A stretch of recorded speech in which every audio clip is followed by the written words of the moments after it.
Richard Paderossi and I did our project on industrialization. Industrialization is the development of industries in a country or region on a wide scale. The industrial era started right after the Civil War, ended in 1865, and then it lasted until 1930. Because during that time of no more war, they need to advance themselves for the future. So that's why we have pictures of workers and assembly lines and factories in general with exhaust coming out. Vertical and horizontal integration. Vertical integration is when a business owns all the different businesses on which it depends for its operation. And horizontal integration is when one firm combines many small firms engaged in the same type of business into one large corporation. Many of the tycoons use vertical and horizontal integration, such as vertical integration is when you would buy up all the factors of production to make costs way cheaper. And horizontal integration is when one huge firm would just buy up the smaller firms to reduce competition and they can make more money. The robber barons and the captains of industry. Robber barons were business leaders that built their fortune by stealing from the public, working with corrupt officials, and basically doing every dirty trick in the book to become rich. Captains of industries were a bit better they used their power to serve the nation in positive ways, such as giving to charity, just helping put big acts into action to help the people. And that's why we have a political cartoon showing robber barons as like fat people, like giant people gaining their wealth in Congress, and then we have a symbol of the captains of industry. John D. Rockefeller. He made his fortune by dominating the oil industry in America with his company, Standard Oil Company. He at one time owned 90% of all oil production inside the United States.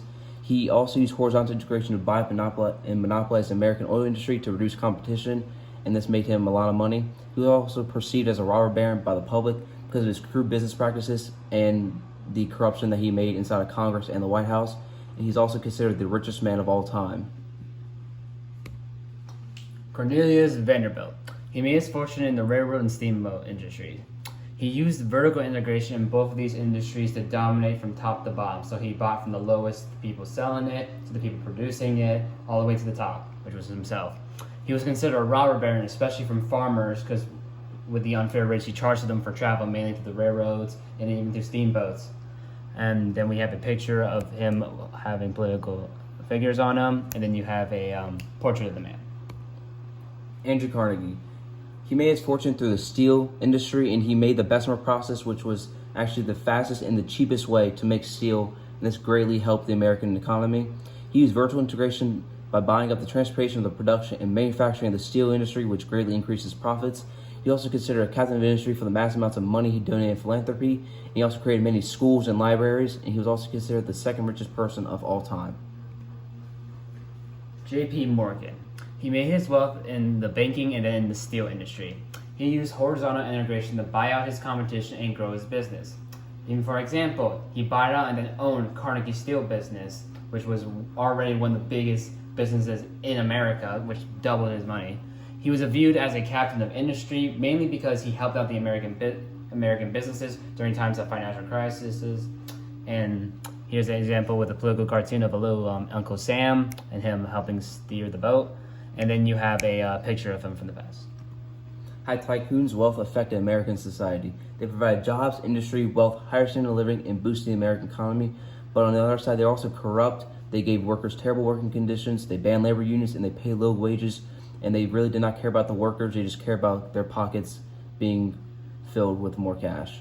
And many of their actions brought about many action laws to deter their actions in the future, such as child labor laws, and also more labor unions being made to reduce the effects that these people had on the workers to make it more fair in the workplace.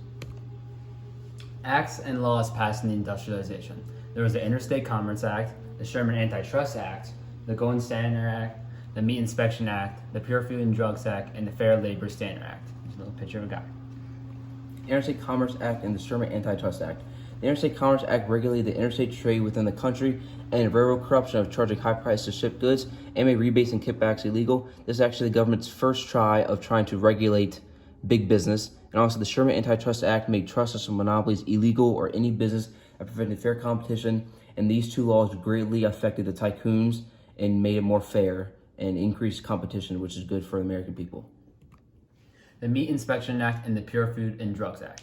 This was put in place by President Roosevelt, and the Meat Inspection Act, which required federal inspection of meat sold through interstate commerce, and the Pure Food and Drug Administration prohibited the manufacturing, sale, or shipment of impure or falsely labeled food and drugs. And then we have an example which helped bring these acts into place, which was from the Jungle Book by Sinclair, and then examples of medication. The Gold Standard Act and Fair Labor Standard Act. The Gold Standard Act was adopted in 1900 to give the U.S. a gold-based economy. This was great for rich people because this meant that this caused deflation to happen, which made the dollar worth more. And then it mainly benefited the rich tycoons and bankers most because it increased the dollar instead of having inflation, which would be bad for them. And the Fair Labor Standard Act set a national minimum wage, maximum number of hours for workers, and placed limitation on child labor. This just made the workplace a lot more fair, and this gave workers a lot more rights. In conclusion, industrialization was a time of growth and prosperity for America, its economy, and the tycoons who flourished in it. It was also a time that workers were mistreated, poverty was rampant, and the government was corrupt.